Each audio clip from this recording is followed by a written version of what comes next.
Tudo bem? Bem. Vamos lá. Então, dando continuidade, aliás, na continuidade, do nosso ciclo de palestras, hoje o nosso tema é sobre educação financeira para jovens. E para adultos também, né, Eduardo? Tudo bem. Tá bom. Eduardo Botelho, nosso convidado de hoje, formado em Engenharia Civil pela FAAP, com mestrado em Engenharia Hidráulica pela USP. É um apaixonado por relacionamentos interpessoais e, por isso, há muitos anos atua na área técnica e direcionou sua carreira para treinamento de pessoas. Foi gerente da Congás durante 3 anos. Hoje é coach pela Sociedade Brasileira de Coaching e educador financeiro pela DSOP. Educação Financeira e membro associado da ABFIM, Associação Brasileira de Educadores Financeiros. Olha, com você. Obrigada, viu, pela sua presença. Fique à vontade. China, obrigado, China. Boa tarde, pessoal, ou boa noite, né? Bom, pessoal, vamos lá, mais energia. Boa noite, pessoal. E sim, agora sim. Bom, pessoal, primeiro eu queria agradecer ao professor Kleber, professora Sheila, pela oportunidade de estar aqui conversando com vocês, trazendo um pouquinho desse assunto que eu sou apaixonado e que eu acho que o Brasil necessita tanto, que é a educação financeira, né? Infelizmente a gente ainda não tem um programa de educação financeira que venha desde o ensino básico, né, até as universidades, mas vocês vão ver que nessa palestra aqui, através da educação financeira, a gente consegue transformar a nossa vida e mudar de uma situação que às vezes pode parecer até desesperadora para algo que realmente traga conforto e tranquilidade na nossa vida adulta e quando a gente chegar na época de aposentadoria. Então, para começar, eu queria que vocês vissem um vídeo, só que eu vou comentar um pouquinho sobre isso que eu falei agora.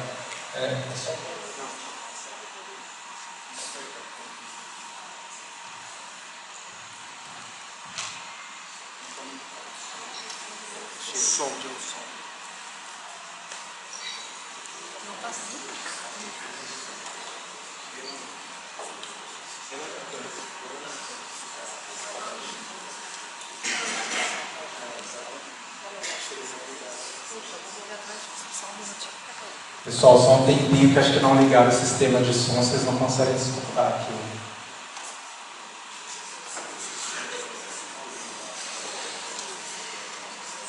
Vocês, se por um acaso alguma letra sair, a formatação sair fora, porque eu ia usar o meu computador e ele teve um probleminha aqui também de conexão, e aí eu estou usando o computador da faculdade, e aí pode ser que algum caractere, alguma coisa tenha que desconfigurar, tá? Bom, pessoal, quando a gente começa a falar sobre educação financeira, é importante a gente ter um conceito que muita gente acha que a educação financeira ela é fundamentada em números. Eu sou formado, como a Sheila leu meu currículo, eu sou formado em engenheiro também, né?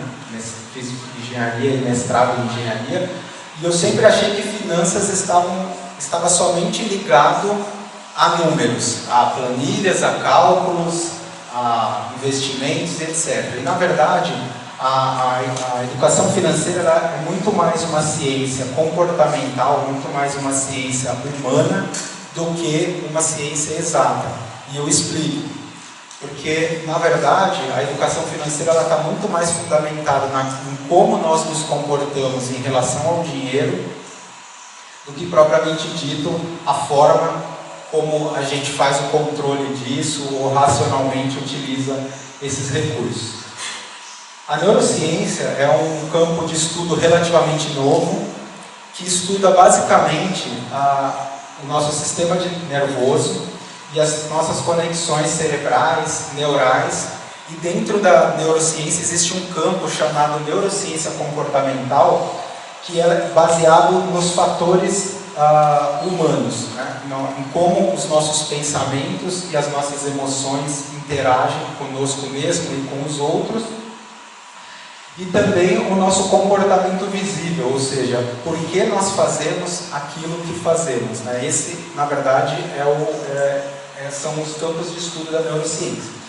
Para vocês terem ideia, em 1950, um pesquisador chamado Paul MacLean, Ele fez diversos estudos sobre o cérebro e ele fez uma teoria que é válida até hoje, não é tão linear, tão simples quanto ele desenvolveu lá atrás, mas que é válida até hoje, em que o nosso cérebro está, na verdade, distribuído em três partes diferentes.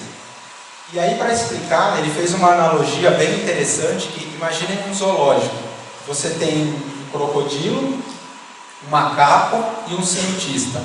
Agora imaginem a seguinte cena: em um determinado momento, essas três figuras estão juntas numa sala, você apaga a luz, né, livres, então você tem lá o crocodilo, o macaco e o ser humano o cientista, você apaga a luz, imagine o que aconteceria nessa situação. Quem acha que essa situação possivelmente seria uma bagunça? Levante a mão. Vamos lá, pessoal, me ajudem aí. Legal, várias pessoas. Se vocês pararem para pensar, o nosso cérebro, através desse estudo que ele fez, funciona exatamente desta forma. Por quê? O nosso cérebro mais antigo, a parte do nosso cérebro mais antiga é chamada reptiliana, porque foi desenvolvida lá quando o homem primata, né, nos tempos da caverna, tinha necessidade de caçar e de sobrevivência. Então, basicamente, foi uma parte do cérebro que foi desenvolvida para a proteção. Com o passar do tempo, e aí essa figura do cérebro reptiliano foi, na metáfora, colocada como crocodilo. Com o passar do tempo e o desenvolvimento e evolução do cérebro, uma parte do nosso cérebro, que é chamada de cérebro límbico, e alguns pesquisadores chamam de cérebro emocional, é justamente a nossa parte do cérebro que controla as nossas emoções. O ponto aqui em questão é que é justamente esta parte do cérebro, representada pelo macaco, que toma todas as nossas decisões. Ou seja, as nossas decisões do dia a dia, embora achemos nós que são racionais, todas elas são tomadas no nosso cérebro límbico, ou seja, no nosso cérebro emocional. É o cérebro onde nós guardamos aquelas ações, atitudes e principalmente vivências que temos que tem grande carga emocional, e o cérebro aí constrói padrões que nos fazem repetir essas atitudes, essas ações ao longo de nossa vida. E aí, com o passar do tempo e a nossa evolução como ser humano, desenvolvemos a parte mais frontal do cérebro, aqui no lobo frontal, que chama neocórtex, que é a parte relativa à cognição, ou seja, a parte onde realmente estão a linguagem, a parte de aprendizado do nosso cérebro, e aí se deu a evolução humana da parte racional, né? É a parte cognitiva do nosso cérebro. A má notícia é que justamente toda vez que acontece uma atitude, uma ação, onde precisamos tomar uma decisão rápida, essa decisão é tomada pelo cérebro límbico e ele automaticamente desliga o nosso cérebro racional. Se vocês têm dúvida ou acham que isso pode parecer que não, procurem imaginar uma cena que vocês passaram de bastante estresse ou de impacto emocional grande ou uma cena de medo e reparem como naquele momento você praticamente perdeu a sua ação, reagiu e só depois você foi parar para pensar no que aconteceu. Então, um exemplo prático, por exemplo, pessoas que têm medo de barata, vamos dizer assim.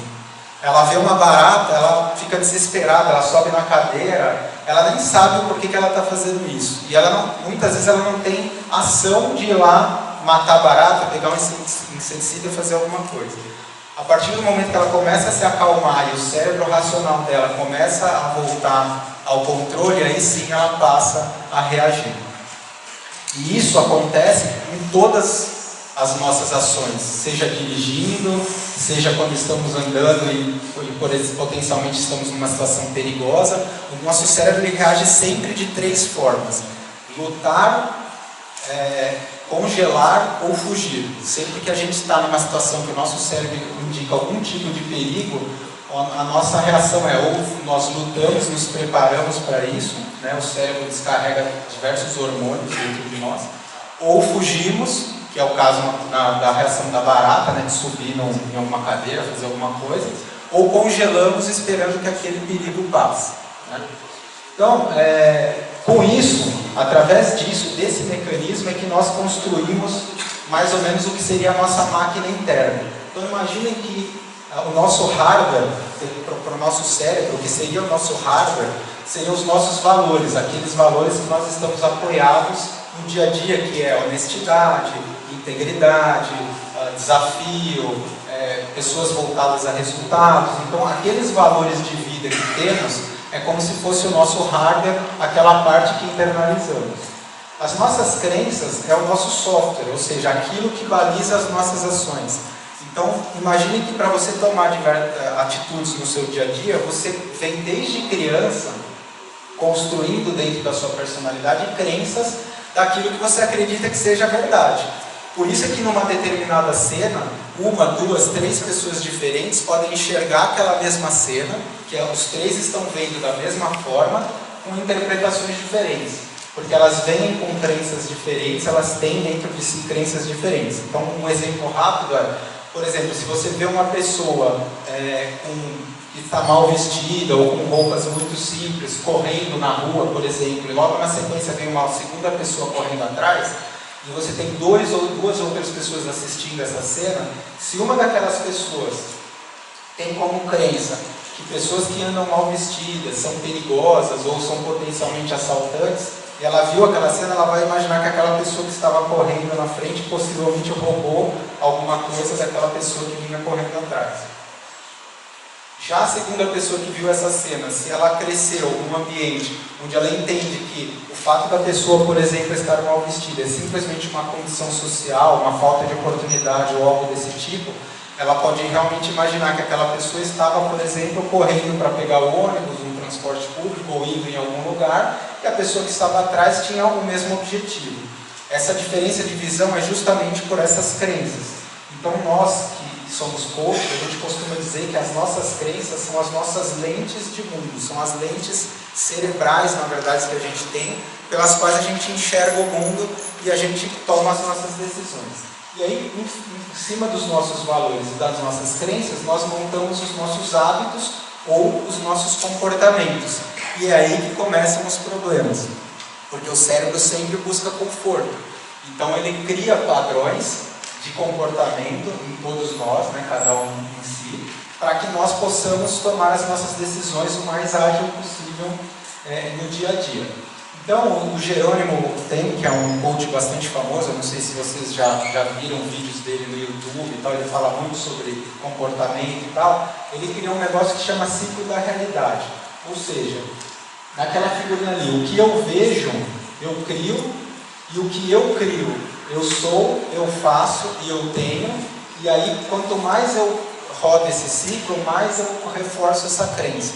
Então, por exemplo, no exemplo que eu dei lá, o que eu vejo, a pessoa viu alguém correndo naquela condição, ela já criou uma realidade que não necessariamente é baseada em fatos. Então ela simplesmente inferiu por essa crença que a pessoa estava, por exemplo, fazendo um assalto. Com base nisso, ela é isso, através dessa criação, ela age dessa forma, então ela atravessaria a rua, por exemplo, se ela visse uma pessoa dessa.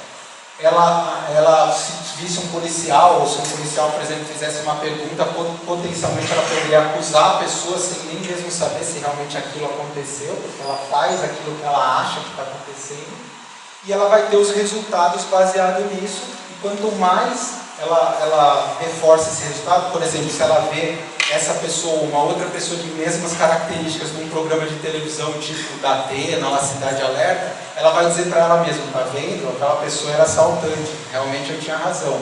E ela reforça essa crença e ela continua vendo, criando, ou seja, nós criamos esse mundo, esse ciclo, e o grande problema é que as nossas crenças nem sempre são verdadeiras. Muitas vezes a gente cria crenças baseadas em mitos, em coisas que a gente aprendeu com os nossos pais, e por isso a gente pode ter diversos problemas.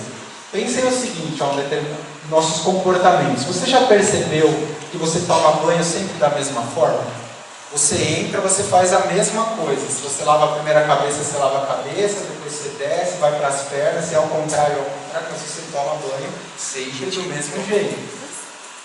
Você faz sempre o mesmo caminho, por exemplo, quando você vai para a padaria, da sua casa para a padaria, você faz normalmente, tirando, né, quando você usa GPS em casa, você normalmente tende a fazer sempre o mesmo caminho. Mesmo que você vá por um caminho e volte por um diferente, você vai sempre pelo caminho A e volta pelo caminho B, nunca faz o contrário. E quando você vai dormir, por exemplo, aquele ritual, né, cada um tem um ritual, sei lá, vai pôr a roupa de dormir, vai escovar os dentes, aí depois que escova os dentes, se for mulher, por exemplo, tira a maquiagem, enfim. Aquela sequência de ações que são feitas são sempre exatamente iguais todos os dias. Né? Mas por que isso acontece, pessoal? Por que vocês acham que isso acontece? Ou seja, mecanicamente a gente faz dessa forma. Alguém tem alguma ideia? Um de cada vez, senão não escuta. Nem ideia, pessoal? Como? Padrão? Legal. É exatamente por isso, pessoal, porque foi assim que você aprendeu, foi assim que eu aprendi, foi assim que nós aprendemos. E uma vez que a gente aprendeu dessa forma, nós criamos o que o colega falou lá, nosso cérebro registrou esse padrão. Então, tudo que a gente faz, o nosso cérebro, para economizar energia e para que a gente use o máximo possível dessa energia, ele registra padrões. E através desses padrões ele vai repetindo isso para justamente nos poupar. Tenho certeza que quem dirige aqui levanta a mão. Legal, várias pessoas. Me digam a verdade, vocês já repararam, por exemplo, uma vez que vocês estão dirigindo, vocês estão parados no farol, aí você está pensando lá longe, não está nem percebendo o que está acontecendo no trânsito, de repente abre o farol, você nem viu exatamente que está verde, mas você sentiu alguma coisa verde ali e você saiu. Sim ou não? Porque o seu cérebro já padronizou que quando ele vê aquela luz verde, é para você sair. Então, mesmo que você esteja longe, você não esteja naquele momento focado na atividade, você saiu fazendo. Isso muitas vezes é bom, nos ajuda, mas muitas vezes é ruim. Só que, pessoal, o que isso tudo tem a ver com o meu dinheiro, com o seu dinheiro, com os nossos comportamentos financeiros? Exatamente porque esses padrões, da mesma forma que eles se repetem no nosso dia a dia, em todas as ações que fazemos, também servem para a nossa vida financeira. Isso se chama preceitos financeiros. E esses preceitos financeiros são coisas que nós aprendemos sobre o dinheiro desde pequeno, com coisas que nós ouvimos dos nossos pais, dos nossos irmãos, dos nossos tios, enfim, de pessoas com quem aprendemos desde pequeno, e aquilo para nós se tornou um padrão. Então, esses preceitos financeiros te trouxeram até aqui. A situação que você vive hoje, financeira, seja ela boa ou ruim, ou média, estão baseados nos seus preceitos financeiros. A má notícia é que se você continuar fazendo o que você fez até hoje, você vai continuar tendo o mesmo resultado para o resto da sua vida. Então, se você for endividado hoje por conta desses padrões que você tem, você vai continuar endividado pelo resto da sua vida. A mesma coisa se você tiver preceitos financeiros positivos, você vai continuar enriquecendo e tendo prosperidade financeira para o resto da sua vida.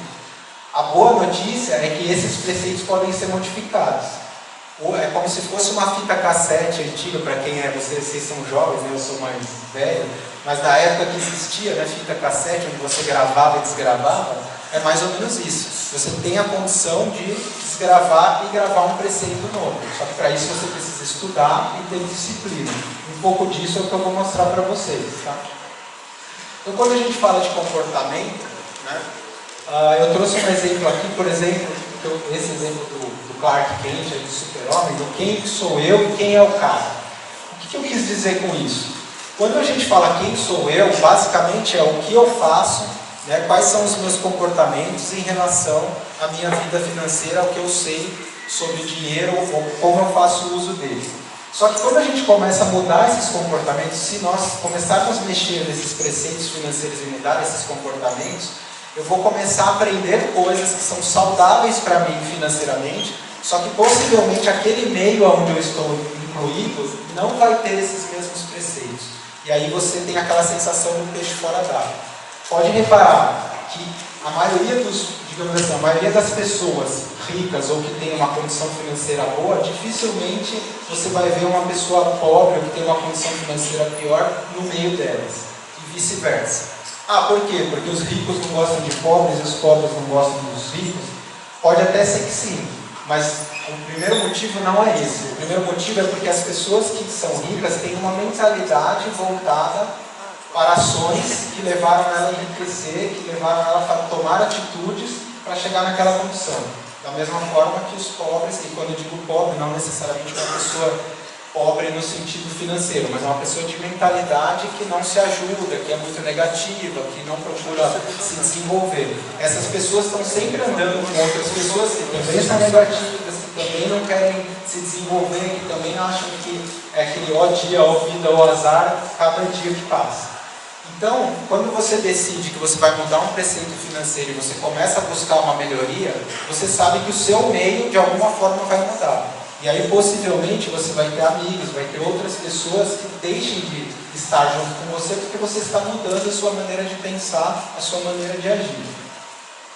Então, chega um ponto onde você vai comparar a sua realidade, né, para onde você quer chegar e aí tomar a sua decisão. Se você quer realmente continuar fazendo o que você fez, ter aqueles resultados que você tem, ou se você quer realmente mudar e começar a ter uma vida diferente. Aí eu vou dar alguns exemplos com o passar da apresentação sobre isso, né, como isso as pessoas começam a enxergar de forma diferente e a pessoa está progredindo financeiramente, está realmente tendo resultados, só que outras pessoas não enxergam e começam a pichar, né, a colocar, chamar a pessoa de nomes tipo mão de vaca, morrinha, pão duro e assim por diante, por causa de uma modificação que a pessoa fez em algo que ela está imaginando. Então, pessoal, eu fiz aqui para completar essa primeira parte, né, da parte de comportamentos e tal. Porque a nossa situação, né, no Brasil hoje, quando a gente olha matérias que saíram nos jornais, a situação que a gente se encontra hoje por conta justamente desses comportamentos nocivos e dessa maneira de pensar. Então, nessa primeira, por exemplo, diz que 86% dos brasileiros avaliam sua vida financeira de forma ruim ou regular. Nessa outra, só 38% dos brasileiros não estão preocupados com sua situação financeira, ou seja, mesmo que a situação esteja ruim, simplesmente ignoram. A maioria das pessoas se preocupam de alguma forma com a situação financeira. 6 em cada 10 brasileiros não têm planejamento financeiro pessoal, aponta a pesquisa. Ou seja, para cada 10 pessoas que fizeram a pesquisa, 6 simplesmente deixavam a vida levar. Não tinham nenhum tipo de planejamento, nenhum tipo de controle financeiro, nada. Simplesmente ia vivendo, gastando, se dá, se não dá, entra em dívida e por aí vai.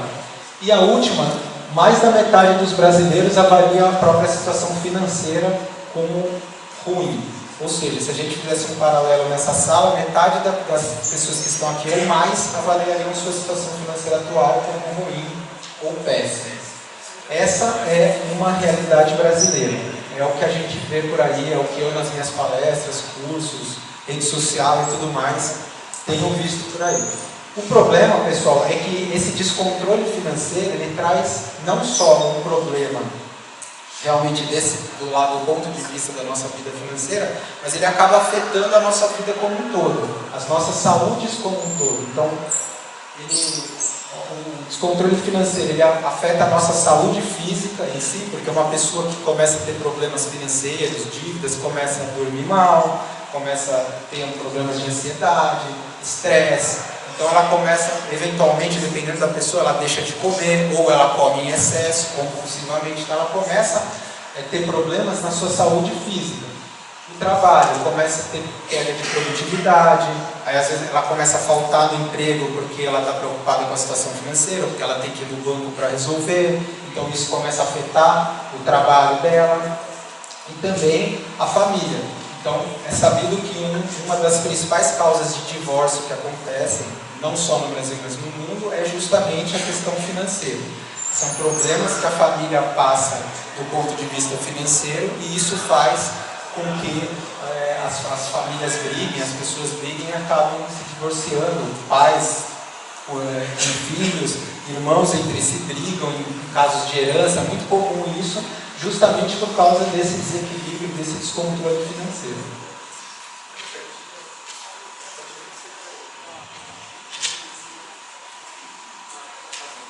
Se desligar o... Então, pessoal, Um fator alarmante que vem acontecendo no país, que alguns de vocês vão ver aqui por esses números, é o endividamento do jovem. Em tese, vocês jovens que estão começando a vida de vocês, carreira, vida financeira, deveriam, se supõe que até pela condição ou de morar com os pais, ou de trabalhar para o seu próprio sustento, deveriam ter algum tipo de controle. E o endividamento não deveria ser um problema tão grave.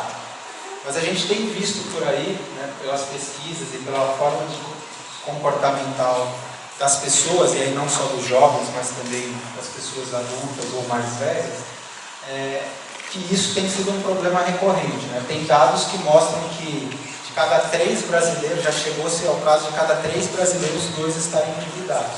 Hoje é mais ou menos na casa de 60% das pessoas estão no endividamento de inadimplência, ou seja, já estão com o nome negativado por conta de dívidas.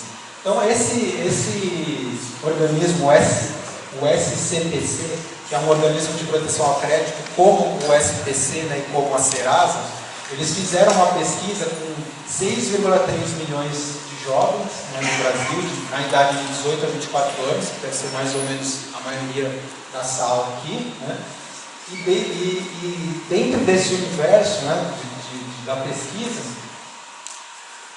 contra você. Então eu vou dar um exemplo para vocês, um juros contra. Quem aqui tem cartão de crédito, levanta a mão.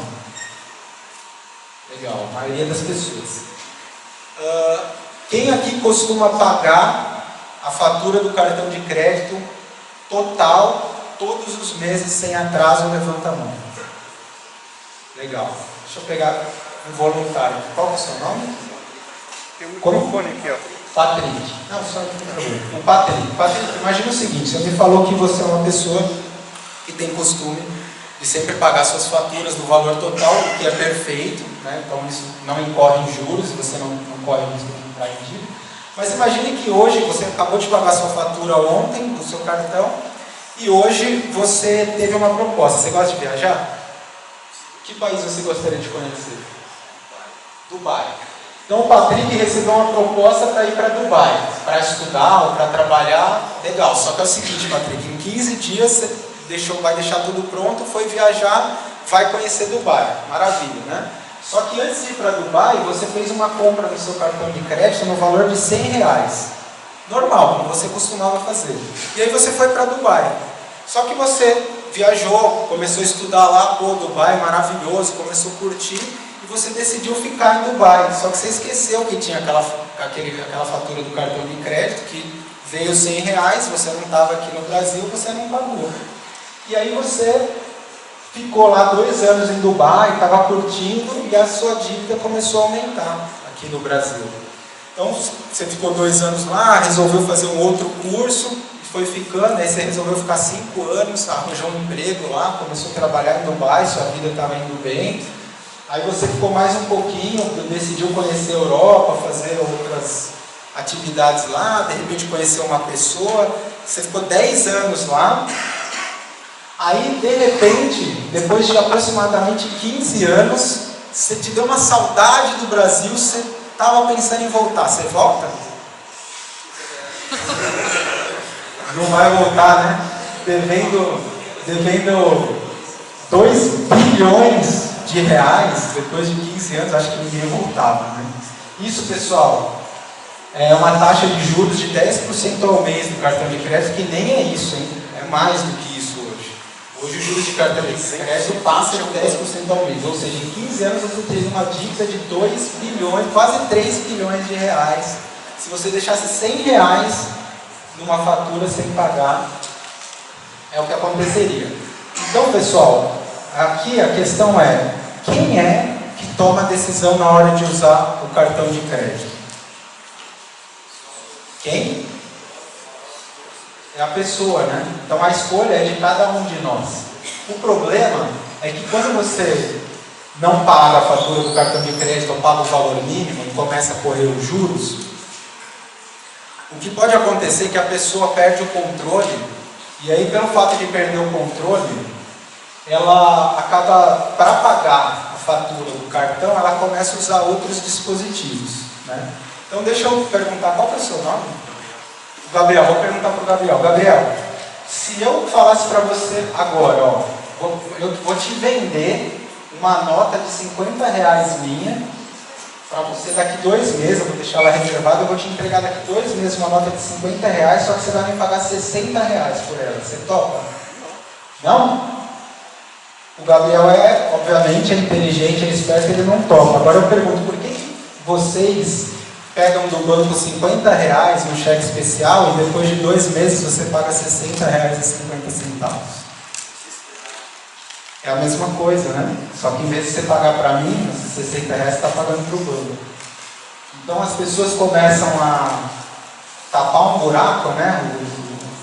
Aquele cobertor curto, né? Quando cobre a cabeça, descobre o pé. Então ela começa a entrar numa espiral aí que ela não consegue pagar o que está devendo no cartão de crédito, aí ela pega o cheque especial para cobrir.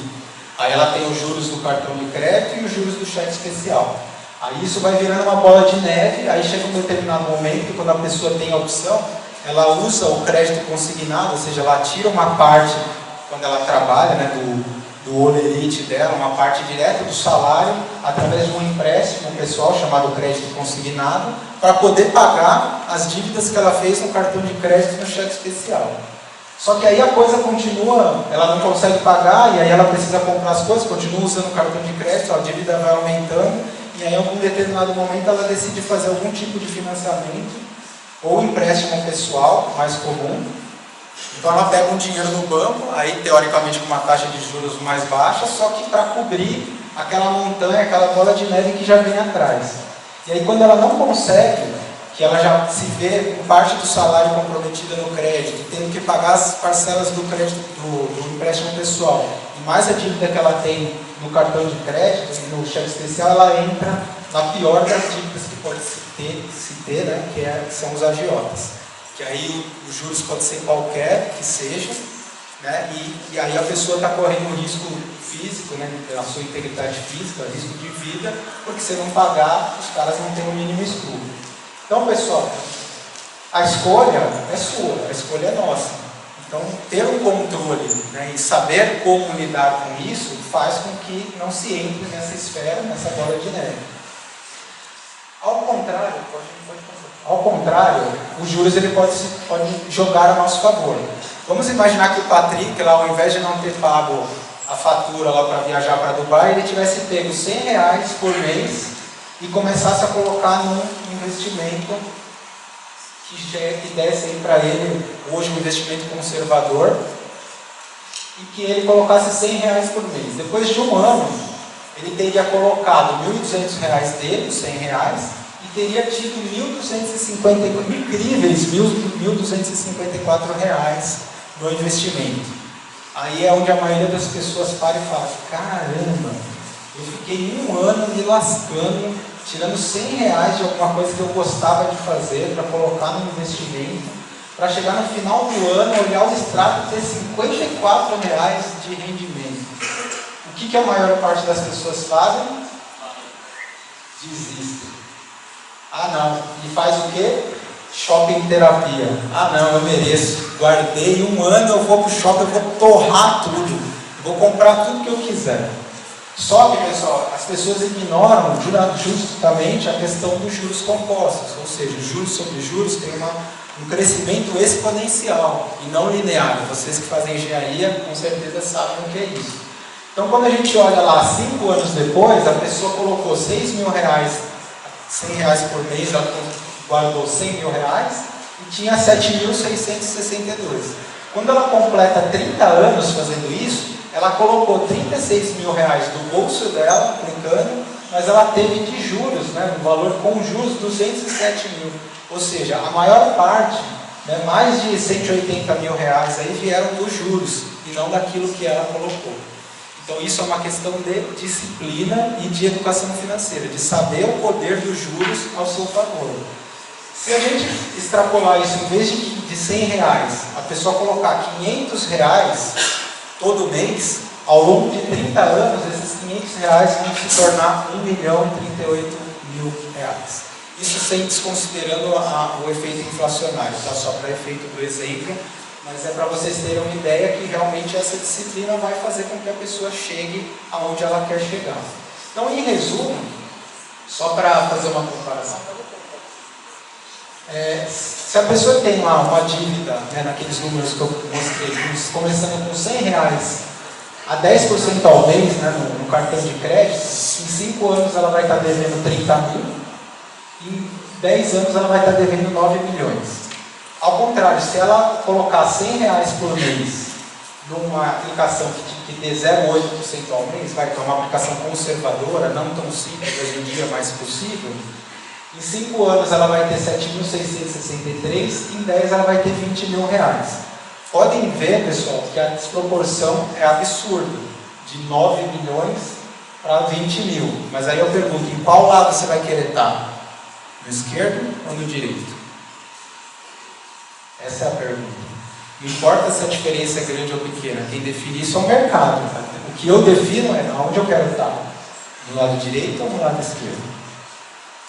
Só que, pessoal, para a gente entender isso, a gente precisa entender, bom, mas às vezes tem gente pensando, pô, mas não consigo nem guardar os R$100 por mês, quanto mais 500 ou mais. Aí vem a pergunta, né? Você já parou para pensar para onde vai o seu dinheiro? Quem aqui sabe exatamente para onde vai o seu dinheiro? Tudo, exatamente tudo. Se eu perguntar, ontem você deu uma gorjeta, você sabe? Você sabe? Dá exemplos aí para mim. Oi? Vem todo para cá? Bom, então pelo menos você sabe, é um gasto só, né? Então aí fica mais fácil.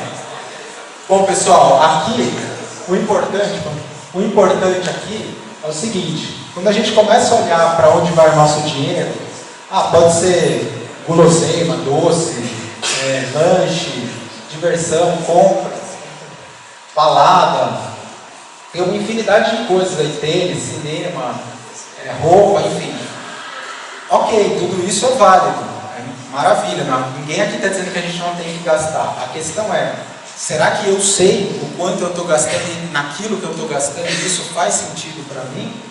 Então, pessoal, quando a gente fala em consumo inconsciente, que é o que no final do dia é o que leva a gente a se endividar no cartão de crédito, no cheque especial, ou seja, a gente gasta mais do que a gente tem, né, ou do que a gente ganha, quais são os fatores que vocês acham que contribuem hoje para esse consumo inconsciente? Quem arrisca aí?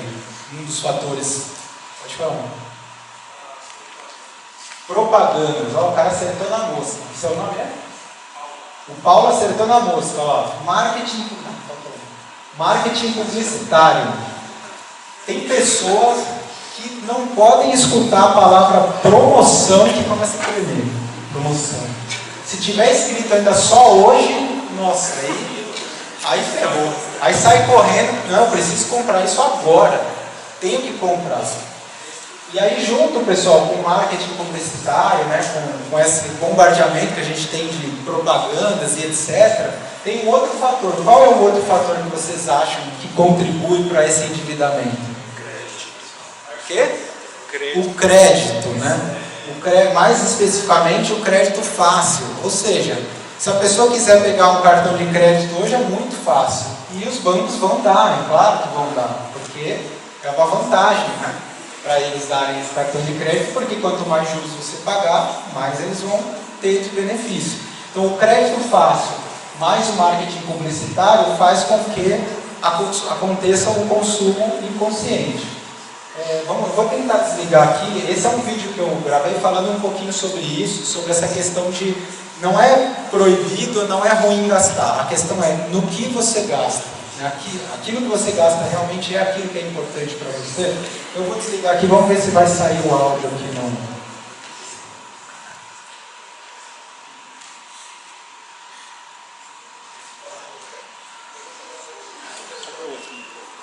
Desliguei já. Vai passar para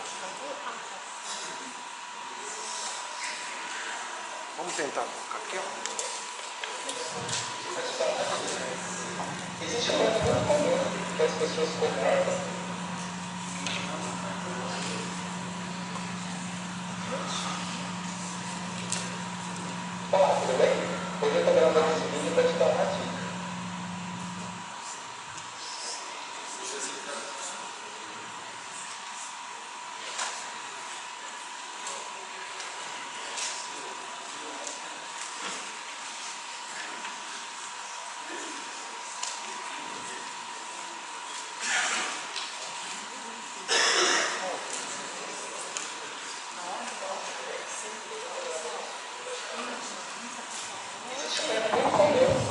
pessoas cometem, mas muitas pessoas não percebem, que são chamados vícios sociais. O que seria um vício social?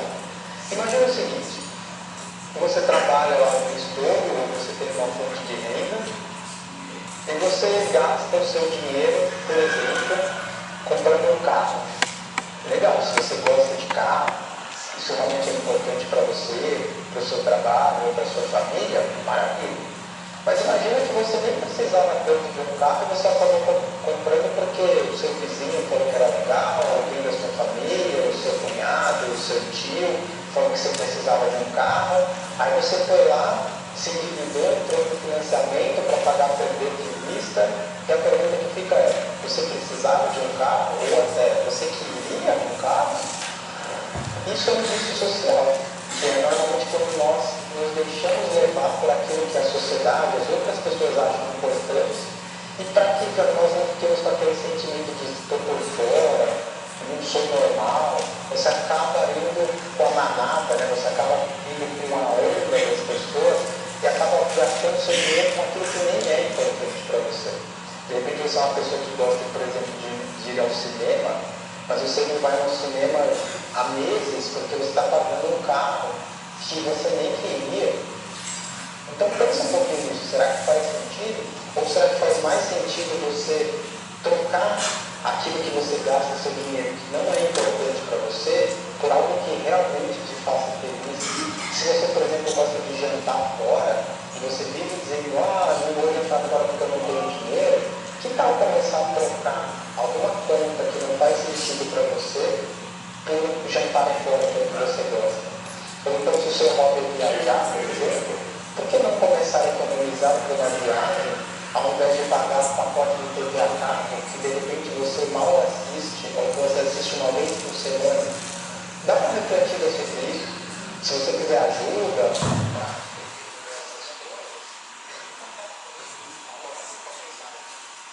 Então, pessoal, isso é muito comum. As pessoas usam o chamado efeito manada lá que os neurocientistas estudam, que é aquele sentimento de pertencer, né, ao seu meio, e você às vezes acaba gastando para ter algum tipo de status social, para você estar, digamos, na moda, ou porque as pessoas acham legal, e de repente aquilo que eventualmente você gosta, realmente aquilo que faz sentido, você está deixando passar, justamente para sustentar de repente algum tipo de compra, de necessidade de produto que nem faz tanto sentido para você. Então a questão, pessoal, é quando a gente olha para onde vai o nosso dinheiro,